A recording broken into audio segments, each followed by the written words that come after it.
Hi Mark and welcome to the weekly Outside Views report on British politics. In order to cut costs, Great Britain wants to quarter thousands of asylum seekers on military bases in the future and is also examining ships as accommodation options.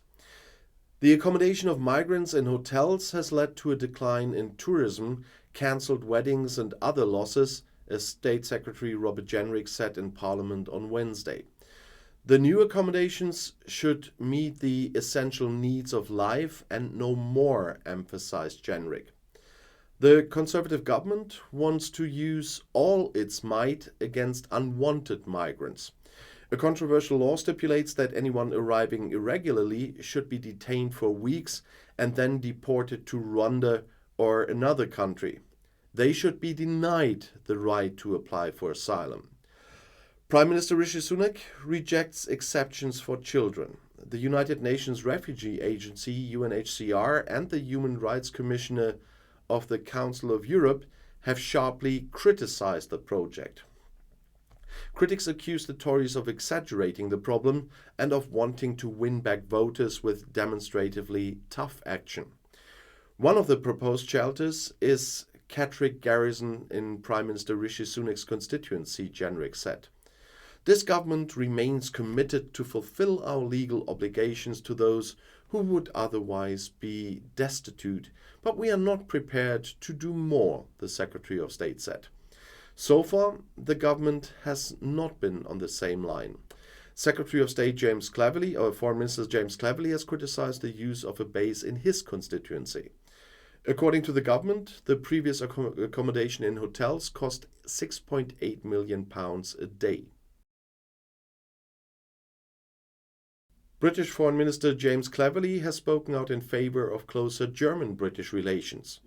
We should try to get the best out of these relationships, be it through more trade or more student exchanges, the Conservative politician told the German Focus magazine. All options should be explored, he stressed. Cleverley accompanies King Charles III and Queen Consort Camilla during their multi-day state visit to Germany, for which the couple arrived in Berlin on Wednesday. When I'm filming, he's speaking to the Bundestag right now. The chairman of the German-British Parliamentary Group, Jens Zimmermann, made a very similar statement. A close German-British exchange is more necessary than ever, especially after Brexit.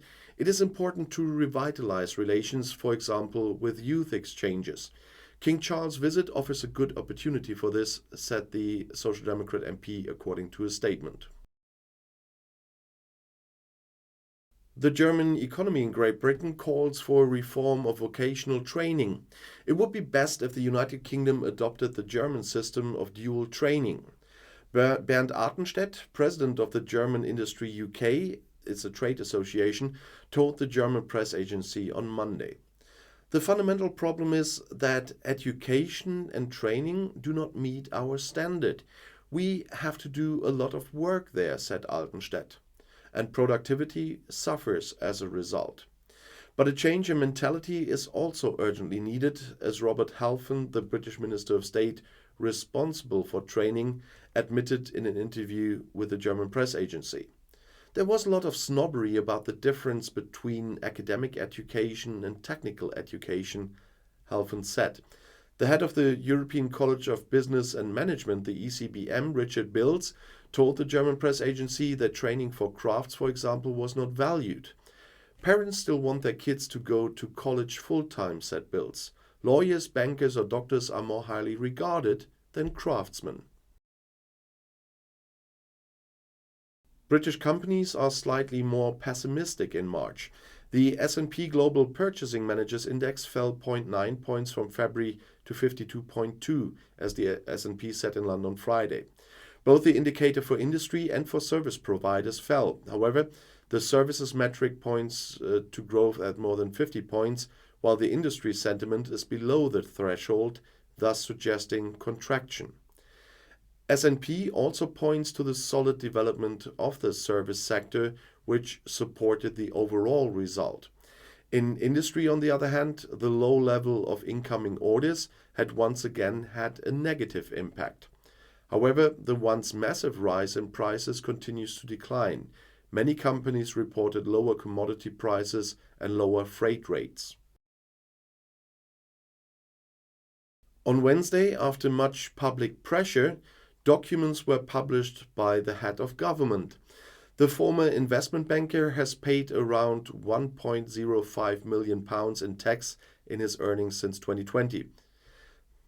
In the UK, Sunak's private finances have been a topic of conversation for months. The Conservative head of government has come under criticism for his luxurious lifestyle and the tax compliance of his wealthy wife Akshata Murthy.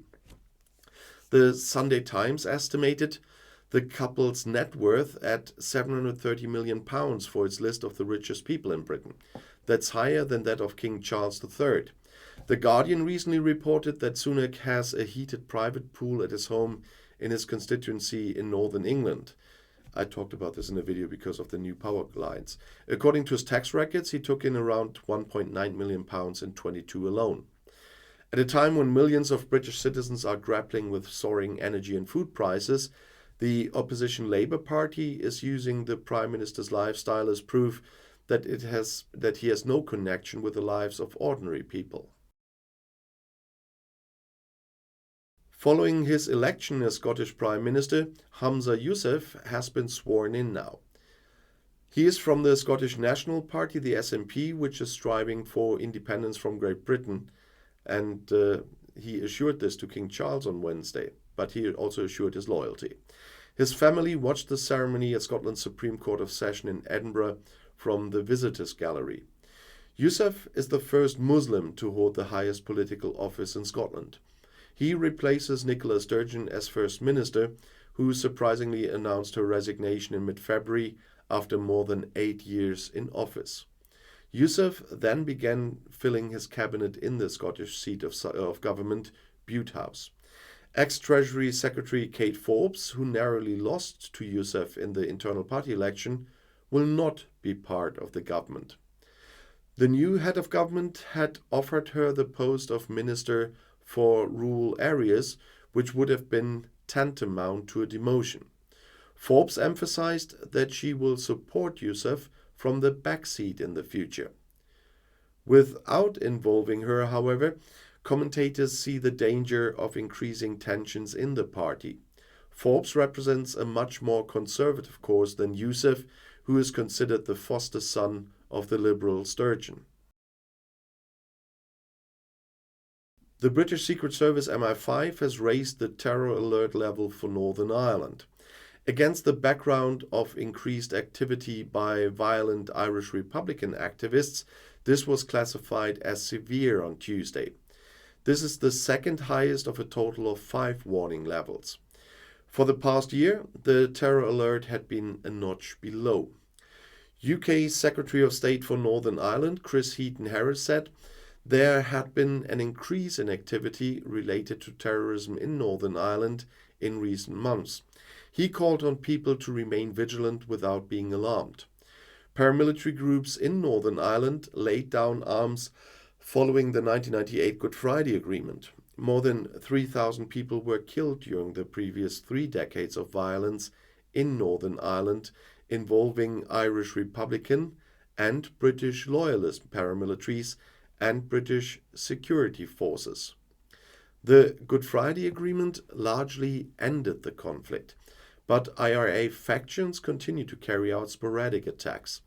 In February, a senior Northern Ireland police officer was gunned down by 2 hooded men. A splinter group of the IRA, which describes itself as the New IRA, claimed responsibility for the crime. Defense policy relations between Great Britain and France are to be intensified again. That was a result of the summit between Prime Minister Rishi Sunak and President Emmanuel Macron on March 10th at the Élysée Palace. There hadn't been a summit like this for 5 years. It's a few days ago, but I'm talking about this today because their military said something about this. Following this meeting, the French Ministry of Defense said in its weekly press conference, defense cooperation is the most structuring element in Franco-British relations. That was said by Colonel Bruno Cunha of the Department of International Relations and Strategy of the Ministère des Armées. Despite Brexit in 2020 and the AUKUS alliance of Australia, the United Kingdom and the United States the following year, France and Britain are more military allies than ever. Today, according to the French staff officer, this historic partnership is based above all on the bilateral Lancaster House agreements of 2010 and on the common affiliation to NATO. On November 2nd in 2010, Prime Minister David Cameron and President Nicolas Sarkozy signed agreements in London's Lancaster House intended to promote closer cooperation in the armament sector, in the armed forces, and to cut costs in the defense budget. France considers the bilateral treaty on nuclear weapons research and the maintenance of nuclear arsenals to be of particular importance.